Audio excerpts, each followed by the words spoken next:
우리가 지난 시간부터 시편 36편 말씀을 살펴보고 있습니다. 다윗은 자신을 여호와의 종이라 그렇게 표현하면서 36편을 시작합니다. 우리가 특별히 지난 시간에 살펴보았던 것은 악인의 길이라는 악인에 대한 삶을 살펴보았는데, 여기서 말씀하고 있는 이 악인은 어떤 특별한 악을 행한 악인이 아니라 일반적인, 그러니까 하나님의 빛의 계시가 없이 악한 본성으로 살아가는 모든 사람들을 일컫는 말이다 라고 말씀을 드렸습니다. 그래서 오늘 본문의 제목과도 같은 하나님의 빛이 비추어주지 않으면 우리의 삶은 죄와 악의 삶이 되어지고, 그렇게 되어지면 우리가 지난 시간에 보았던 1절부터 4절 말씀을 통해서 보았듯이 하나님을 두려워하지 않는 그런 자들이 된다는 것을 보았습니다.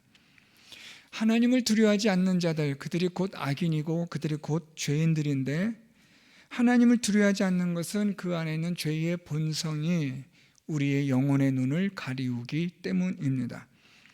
이렇게 하나님을 두려워하지 않게 되어지면 이젠 어떤 자가 되느냐? 스스로 자랑하는 자가 되고, 그래서 자기의 죄의 편견에 사로잡혀서 나는 죄가 없다라고 그렇게 여기는 자가 될 뿐만 아니라 자신을 스스로 잘난 사람으로 자신을 뽐내고 또한 많은 사람들로부터 칭찬을 받는 자라고 착각을 하는 그런 편견에 사로잡힌다는 것을 살펴보았습니다. 그런데 여기서 그치지 않고 그렇게 죄의 편견에 사로잡혀 자기는 죄가 없고 또한 자기는 사람들로부터도 미워함을 받지도 않는 그런 자가 된다고 하여지는 그 결과가 어떻게 되어지느냐? 결국에는 그는 죄악과 속임, 지혜와 선행을 그치는 악한 삶, 더 나아가 침상에서 죄악을 꾀하고 악한 길에 서고 악을 거절하지 않는 악한 본성의 삶을 살아가는 자가 된다는 것을 살펴보았습니다. 시작은 하나님을 두려워하지 않음으로 시작하고, 그 과정은 죄의 편견에 사로잡히게 되고, 결과는 죄의 그러한 악을 행하는 자가 되고 악한 길에 서는 자가 되고 악을 거절하지 않는 자가 된다는 것을 살펴보았습니다. 이것이 사람의 본래의 모습입니다. 죄의 본성으로 살아가는 모든 사람들의 모습이 이러하다라고 다윗은 하나님의 말씀을 통하여 이걸 깨달은 겁니다.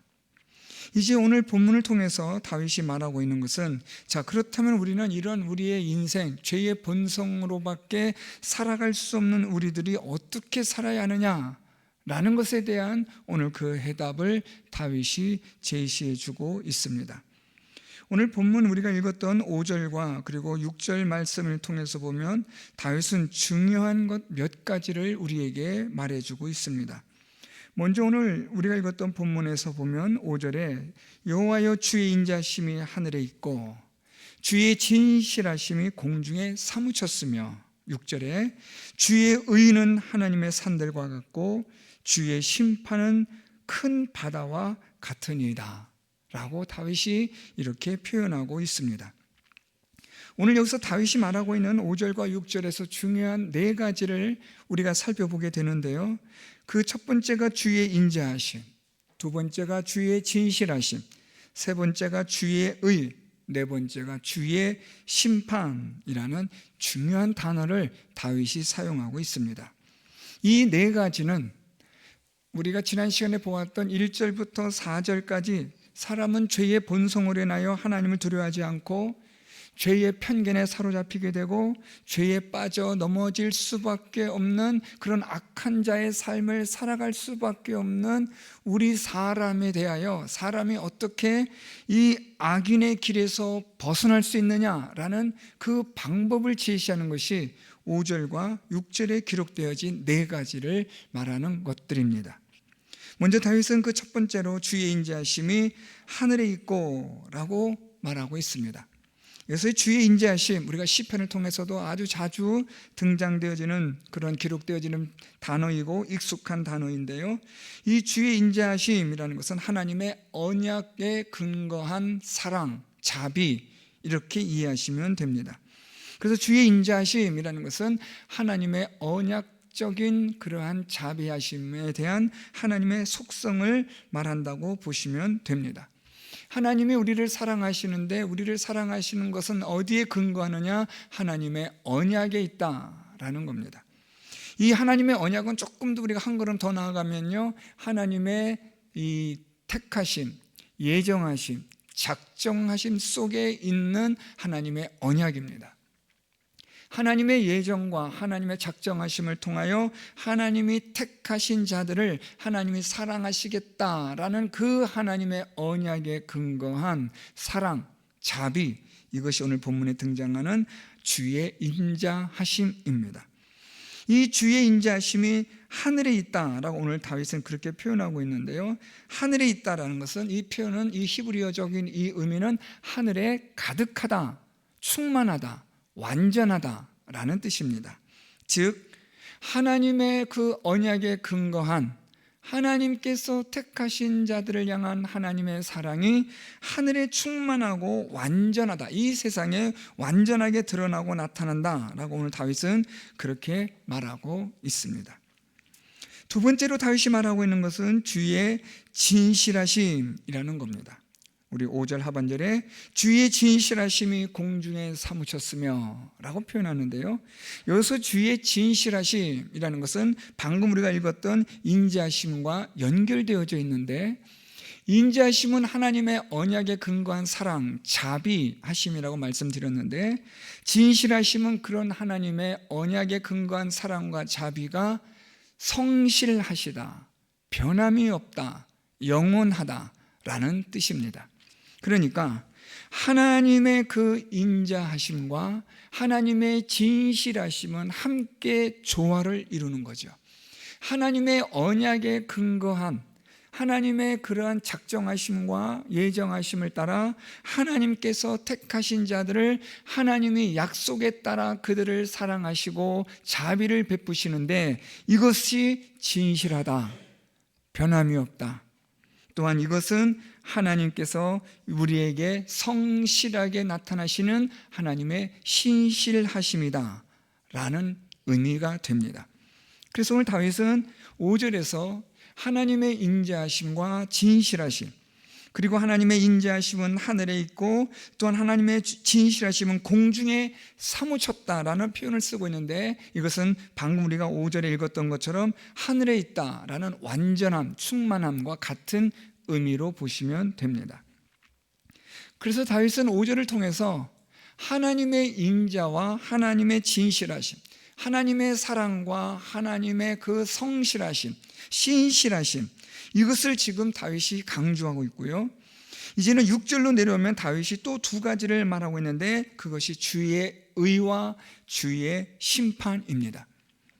주의 의에 대해서 다윗이 말하는데요, 6절에 보니까 주의 의는 하나님의 산들과 같다라고 말하고 있는데, 여기서 주의 의라고 표현되어진 이 히브리어는 하나님의 공의를 말합니다.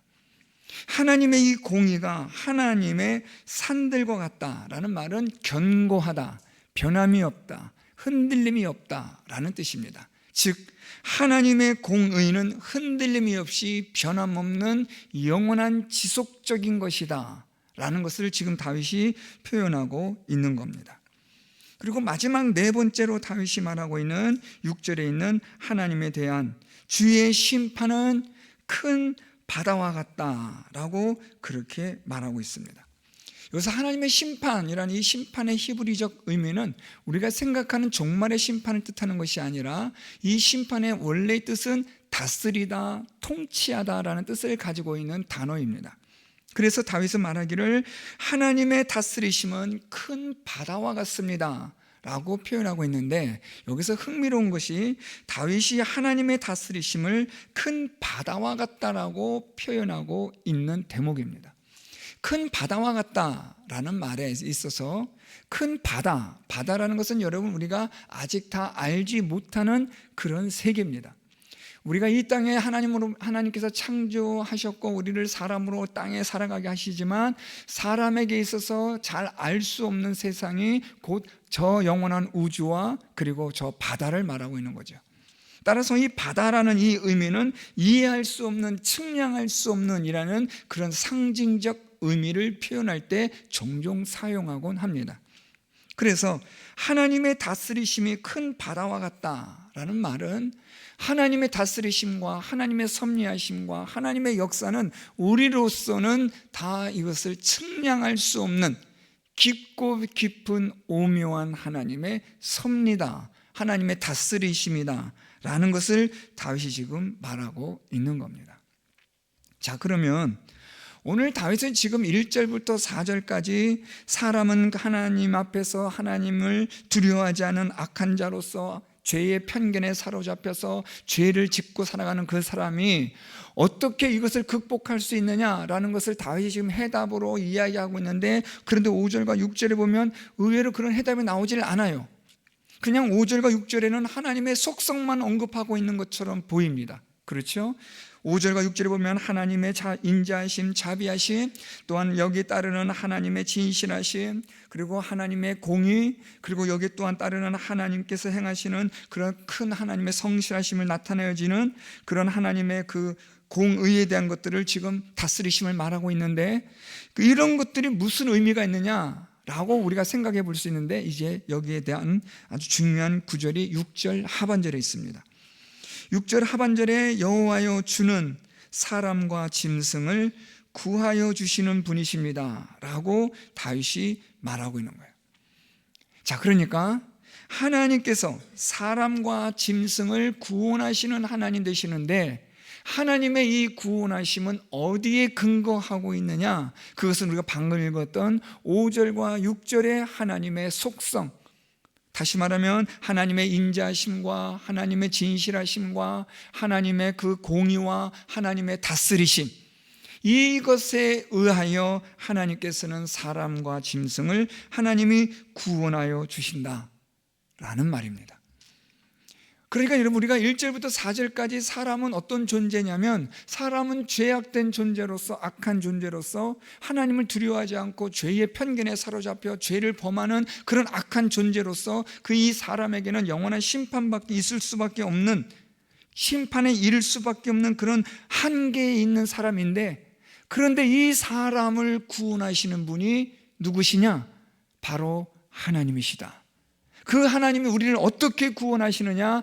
하나님의 인자하심으로, 진실하심으로, 하나님의 공의로, 측량할 수 없는 하나님의 섭리와 다스리심을 통하여 하나님이 우리를, 사람을, 짐승들을 회복시키시고 구원하신다라는 뜻입니다. 그리고 이제 이후로 나오는 7절과 8절은 하나님께서 구원하시는 방법들, 어떻게 구원하시는가를 조금 더 자세하게 설명해 주고 있습니다. 이제 우리가 7절부터 8절의 말씀을 통해서 하나님의 그 인자하심과 진실하심과 하나님의 공의와 하나님의 그 심판, 다스리심, 통치하심이 사람을 어떻게 구원하시는가를 우리가 볼 수 있는데요. 자, 7절 다윗은 다시 이렇게 시작합니다. 하나님이여 주의 인자하심이 어찌 그리 보배로우신지요. 이 7절의 말씀은 방금 우리가 살펴봤던 5절과 6절에 대한 것을 다시 한번 다윗이 결론을 짓는 거예요. 하나님의 이러한 인자하심과 진실하심과 하나님의 공의와 하나님의 다스리심이 얼마나 어찌 그리 보배로우신지요 라고 말하고 있는 거예요. 이 어찌 그리 보배로우신지요 라는 것은 감탄문인데요, 하나님께서 행하시는 인자와 진실과 공의와 다스리시는 이 모든 것들의 가치와 귀중함은 측량할 수 없는 가장 값비싼, 가장 귀한 것들입니다 라고 다윗이 그렇게 표현하는 거예요. 왜냐하면 이것으로 인하여, 이런 것들로 인하여 하나님이 사람을 구원하시기 때문에 그런 거죠. 그래서 다윗은 하나님의 그 인자하심과 진실하심과 하나님의 공의와 다스리심으로 하나님이 사람을 구원하시는 이 일이 얼마나 귀하고 값진 일인지 말로 다 할 수 없습니다 라고 하면서 이제 하나님이 사람을 어떻게 구원하시는가를 말하는 거죠. 계속해서 보겠습니다. 7절에 우리 중반절부터 사람들이 주의 날개 그늘 아래 피하나이다. 라고 말합니다. 첫 번째. 두 번째로 8절에 그들이 주의 집에 있는 살진 것으로 풍족할 것이라 두 번째 말하고 있습니다. 그리고 마지막 세 번째, 주의 복락의 강물을 마시게 하시리다. 자, 오늘 다윗이 하나님께서 사람을 어떻게 구원하시는가, 우리가 아까 읽었던 우리 6절 하반절에 주는 여호와여 주는 사람과 짐승을 구하여 주시는 하나님이십니다라고 말했잖아요. 그 하나님이 우리를 어떻게 구원하여 주시는가를 다윗이 말하고 있는데, 주의 날개 그늘 아래 피하게 하심으로, 두 번째로는 주의 집에 있는 살진 것으로, 세 번째로는 주의 복락의 강물을 마시게 하심으로, 죄로 인하여 악한 자의 삶을 살아갈 수밖에 없고 멸망할 수밖에 없는 자들인데, 죄로 인하여 넘어지고 엎드러져서 다시 일어날 수 없는 자들인데, 하나님이 우리를 하나님의 인자하심과 진실하심과 하나님의 그러한 자비로우심과 성실하심으로, 하나님의 다스리심으로 하나님이 우리를 이렇게 구원하여 주시기 때문에, 하나님이 행하신 이 일들이, 우리를 구원하신 일들이 얼마나 귀하고 값진 것인가, 다윗이 지금 이렇게 표현하고 있는 거죠. 자, 이제 하나님께서 어떻게 구원하시는가를 우리가 보도록 하겠습니다. 자, 먼저 다윗이 말하고 있는 내용은 7절에 보면 사람들이 주의 날개 그늘 아래 피한다라고 말하고 있습니다. 오늘 다윗이 말하고 있는 주의 날개 그늘 아래 피한다는 것은 하나님의 보호하심과 돌보심을 말하고 있습니다.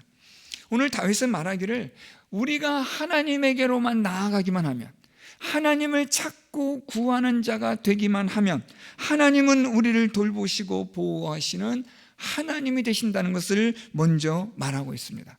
비록 우리가 죄악 가운데 있고, 비록 우리가 죄의 편견에 사로잡혀 있고, 비록 우리가 죄의 길에 서서 우리가 침상에서도 악을 꾀하는 그런 악한 본성을 가지고 있는 자라 할지라도, 하나님께로 나아가기만 하면 하나님은 우리들을 그의 날개 그늘 아래 피하게 하시고 보호하시고 품어주시고 용서하시는 하나님이 되신다는 것을 말하고 있는 겁니다. 아무리 악한 죄를 가지고 있다 할지라도, 우리가 아무리 하나님을 두려워하지 않는 악한 자의 삶을 살았다 할지라도, 하나님에게로 나아가는 자마다 하나님은 그들을 영접하여 주시고, 하나님은 그들을 돌보시고 보호하시는 하나님의 자비하심, 하나님의 진실하심, 하나님의 의로우심, 하나님의 그 다스리심이 있다는 것을 다윗이 말하고 있는 겁니다. 그래서 여러분, 우리가 아무리 죄악 가운데 있고 악을 행한 자라 할지라도 하나님께로 다시 향하여 나아가기만 하면 하나님께서는 주의 날개 그늘 아래 피할 수 있게 하시고 보호해 주시고 돌보아 주시고, 우리로 하여금 하나님께서 구원하여 주시는 은혜를 베푸시는 하나님이 되시는 줄 믿으시기를 바랍니다. 하나님에게로만 나아가면 살 수 있는 거예요. 오늘 말씀처럼 주의 날개 그늘 아래 피하기만 하면 되는 거예요.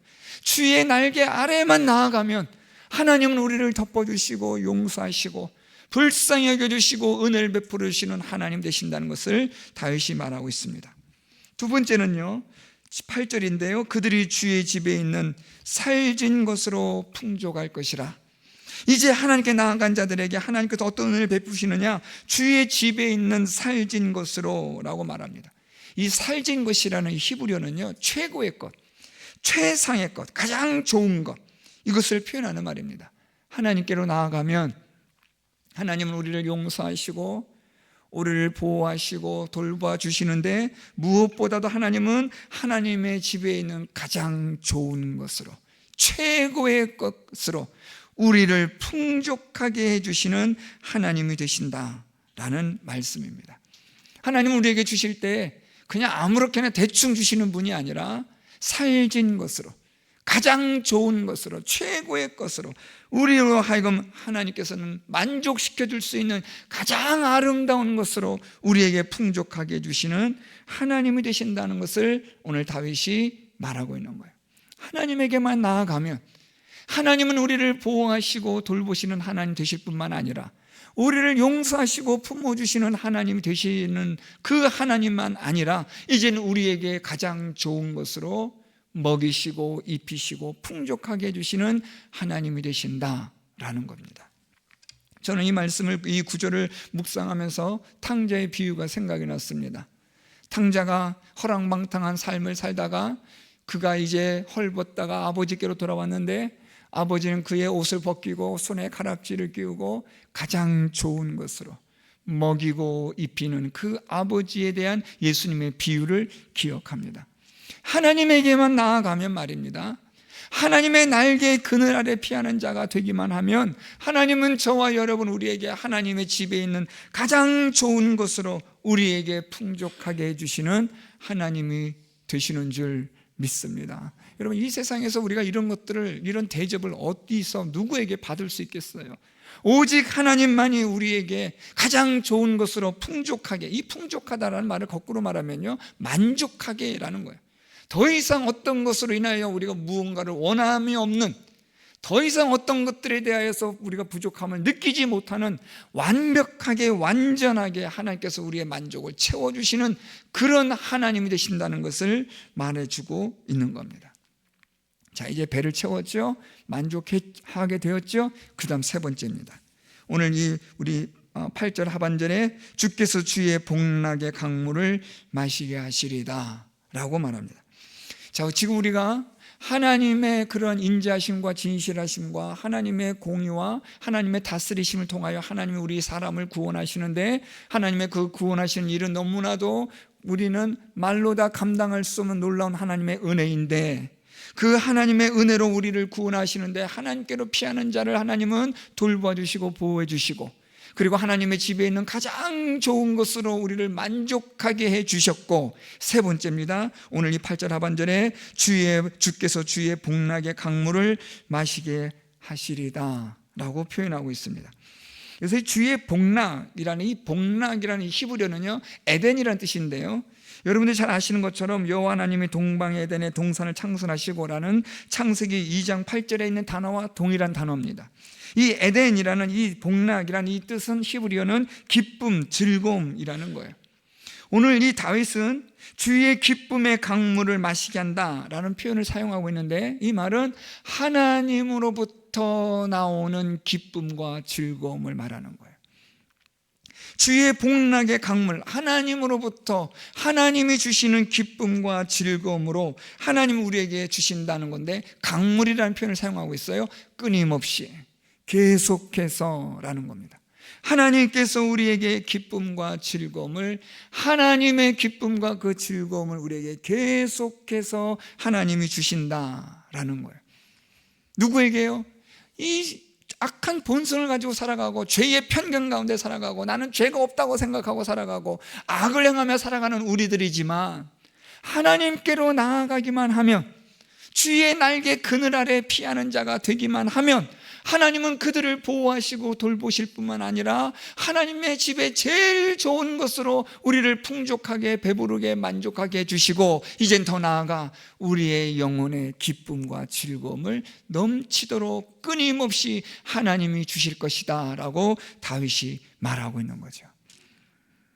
여러분, 우리의 기쁨과 즐거움이 세상의 기쁨과 즐거움이 아닌 것은 너무나 당연한 거죠. 하나님의 기쁨과 즐거움인 거예요. 여러분, 에덴 동산이 왜 기쁨의 동산이고 왜 즐거움의 동산입니까? 하나님의 기쁨과 즐거움이 있으니까요. 하나님의 기쁨과 즐거움은 여러분, 우리에게는 이 끝이 없는 영원한 기쁨과 즐거움이 되는 겁니다. 세상의 기쁨과 즐거움은 그것이 어느 정도의 기쁨이 즐거움이 있다 할지라도 얼마 가지 않습니다. 지속성이 없습니다. 세월이 지나면 다 사라져버리는 것들이고 잊혀져 가는 것들입니다. 그런데 하나님이 주시는 기쁨과 즐거움은 영원한 기쁨, 영원한 즐거움이 되는 줄 믿습니다. 오늘 다윗은 말하기를 하나님께서 사람과 짐승을 구하여 주십니다. 구원하여 주시는 거예요. 무엇으로 어떻게 구원하시느냐? 하나님께 피하는 자들, 하나님에게 나아가는 자들에게 주의 그늘로 하나님의 은혜로 돌보시고 보호하시고 우리의 모든 죄를 용서하여 주시고 하나님의 집에 있는 가장 좋은 것으로 우리를 만족하게 하시고 하나님에게 있는 기쁨과 즐거움으로 우리를 만족하게 채워주셔서 영원한 기쁨과 즐거움을 허락해 주시는 하나님이 되심으로 우리를 구원하시는 하나님이십니다. 그래서 여러분 다윗이 말하기를 7절에 하나님이여 주의 인자하심이 어찌 그리 보배로우신지요라고 감탄할 수밖에 없는 거예요. 야, 하나님의 이 은혜가, 하나님의 인자하심이, 하나님의 공의가, 하나님의 다스리심이 정말 측량할 수 없는 거잖아요. 앞에서 다윗이 말했던 것처럼 하나님의 인자하심이 하늘에 있고, 또한 하나님의 진실하심이 공중에 사무쳤고, 주의 의는 산들과 같고, 그리고 하나님의 심판, 하나님의 다스리심은 측량할 수 없는 바다와 같은데 왜 그런가? 우리를 구원하시는 것을 보면 그렇다는 거예요. 저와 여러분, 우리를 구원하시는 하나님을 보면 정말 우리는 감탄할 수밖에 없는 거예요. 어떻게 이렇게까지 해서 우리를 하나님이 구원하시는가?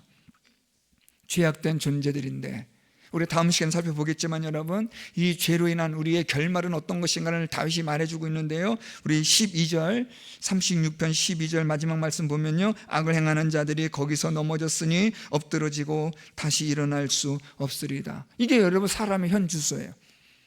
사람은 죄로 말미암아 엎드러지고 다시 일어서질 못해요. 회복 불가능입니다. 끝난 거예요, 여러분. 그런데 하나님의 그 인자하심과 하나님의 진실하심과 하나님의 공의와 하나님의 다스리심에 대한 측량할 수 없는 그 놀라운 하나님의 은혜와 사랑이 오늘도 하나님께로 나아가고, 오늘도 하나님을 찾는 자들에게 하나님께서는 그들에게 하나님의 은혜를 베풀어 주시는데, 하나님의 집에 가장 좋은 것으로, 하나님에게 있는 기쁨과 즐거움으로 우리에게 주시는, 우리를 구원하시는 하나님이 되신다는 것을 다윗이 말하고 있습니다. 그러므로 우리가 이제 어떻게 해서 하나님의 이런 구원하심을 얻을 수 있을까? 그렇다면 우리가 어떻게 이런 하나님의 이 놀라운 은혜, 다윗이 말한 것처럼 하나님의 그 인자하심과 우리를 구원하시는 하나님의 역사가 어찌 그리 보배로운지요, 다윗이 이렇게 노래하고 있는, 감탄하고 있는 이 하나님의 이 구원의 역사를 우리가 어떻게 이것을 우리가 이제 누릴 수 있을까? 오늘 본문 마지막 말씀인데요, 9절 말씀, 진실로 생명의 원천이 주께 있사오니 주의 빛 안에서 우리가 빛을 보리다. 아멘. 여러분, 저는 이 구절이 너무너무 멋있어요. 지난주부터 제가 이 말씀을 묵상하면서 진실로 생명의 원천이 주께 있사오니, 이 말을 너무 잘 아는 거니까 뭐 설명할 필요가 없죠. 우리의 생명의 근원, 복의 근원, 기쁨과 즐거움의 근원, 이 모든 것이 누구라는 거예요? 하나님이시라는 거죠. 두말할 것도 없는 거죠. 자, 그런데 주의 빛 안에서 우리가 빛을 보리다. 좀 이렇게 풀어 설명할 수 있어요. 하나님이 비추어주시는 빛으로 우리가 하나님의 이런 구원의 은혜의 삶을 살아갈 수 있습니다. 주의 빛 안에서, 여러분 이거 너무 중요합니다. 이 주의 빛이라는 말은 하나님이 빛을 비추어주다라는 뜻이고요, 조금 우리가 정리해서 표현한다면 하나님의 계시로, 이것을 풀어 설명하면 하나님의 진리의 말씀으로, 하나님의 진리의 말씀으로 우리가 빛을 보리다. 이 빛은요, 하나님의 구원을 본다는 거죠. 주의 날개 그늘 아래 피하는 것을 보고, 주의 집에 살진 것으로 우리를 만족케 하신 것을 보고, 하나님의 복락의 강물을 마시게 하는 것을 우리가 볼 수 있게 한다라는 거예요. 무엇이요? 하나님의 빛으로, 진리의 말씀으로, 하나님의 계시의 말씀으로 우리가 이 모든 것들을 누릴 수 있다라고 오늘 다윗이 말하고 있습니다. 그러므로 이 악인의 길을 극복할 수 있는, 죄로 말미암아 하나님을 두려워하지 않고 죄의 편견에 사로잡혀 있고 회개하지 않고 자기가 잘났다고 교만하며 떠드는 우리의 인생이지만, 우리에게도 무엇이 있다는 거예요? 소망이 있다는 거예요. 희망이 있다는 거예요. 하나님께서 우리를 구원하실 하나님의 인자하심이 지금 이것이 하늘에 있고 공중에 사무쳤고 이것이 바다와 같이 측량할 수 없는 하나님의 은혜가 우리에게 있는데, 이 하나님의 은혜를 우리가 어떻게 누릴 수 있느냐? 죄악 가운데는 우리가 넘어지면 일어날 수 없고 회복될 수 없는 우리가 어떻게 이 하나님의 놀라운 구원의 은혜를 우리가 누릴 수 있느냐? 그것은 바로 주의 빛 안에서, 하나님의 진리의 말씀 안에서, 하나님의 진리의 말씀으로 우리가 이 모든 하나님의 구원의 은혜를 누릴 수 있다는 것을 다윗이 말하고 있는 겁니다. 사랑하는 성도 여러분, 하나님의 이 위대하신 구원의 역사가 어디에 있는가? 이 죄악 가운데 있고 죄로 인하여서 엎드러지고 다시 일어날 수 없는 우리의 존재이지만, 죄의 편견에 사로잡혀 살아갈 수밖에 없는 우리들이지만, 나는 회개할 것이 없다고 뻔뻔스럽게 말하고 있는 우리들이지만, 하나님의 말씀의 빛으로 인하여, 주의 진리의 말씀으로 인하여 우리가 비로소 하나님의 은혜의 말씀들을 깨닫게 되어지고, 주의 날개 그늘 아래 피하는 자가 되고, 하나님께서 우리에게 살진 것으로 주시고 우리에게 기쁨과 즐거움을 허락하여 주시는 이 놀라운 은혜들을 하나님의 말씀으로 우리가 얻을 수 있다는 것을 오늘 다윗은 말하고 있는 겁니다. 저는 우리 성도 여러분들이 우리의 이 악인의 길, 죄로 말미암아 엎드러지고 다시 일어날 수 없는 우리의 인생이지만, 이것으로 끝나는 인생이 아니라 주의 빛 안에서 하나님의 빛된 삶, 생명의 삶, 하나님 우리에게 좋은 것으로 살진 것으로 주시는 삶, 우리에게 복락의 강물을 마시게 하는 그 복된 삶을 누릴 수 있는 우리 성도 여러분들이 될 수 있기를 바랍니다. 하나님의 진리의 말씀 안에, 이 진리의 말씀이 우리를 비추어 주심으로, 하나님의 말씀이 우리의 빛이 되어 주심으로, 이 하나님의 말씀 안에서 우리가 하나님이 우리를 위하여 준비하신 주의 날개 그늘 아래 피하고 살진 것으로 우리를 만족시키고 먹이시고, 또한 우리에게 기쁨의 즐거움의 복락의 강물을 마시게 하시는 이 모든 일들이 하나님의 말씀 안에서 이루어지게 되는 줄로 믿습니다. 그러므로 여러분, 이 하나님 말씀 붙드시고 이 진리의 빛 안에서 빛을 보며 살아가는, 하나님의 그 놀라운 구원의 역사를 경험하며 살아가는, 하나님께서 우리 모든 성도 여러분들을 주의 날개 그늘 아래 피하게 하시는 그 빛의 삶을 누리며 살아가는, 하나님께서 우리 성도 여러분들에게 가장 좋은 것으로 여러분들을 풍족하게 하시고 만족해 하시는 그 삶을 살아가는, 하나님의 기쁨과 즐거움을 누리며 살아가는 우리 모든 성도 여러분들이 다 될 수 있기를 예수 그리스도의 이름으로 축원드립니다.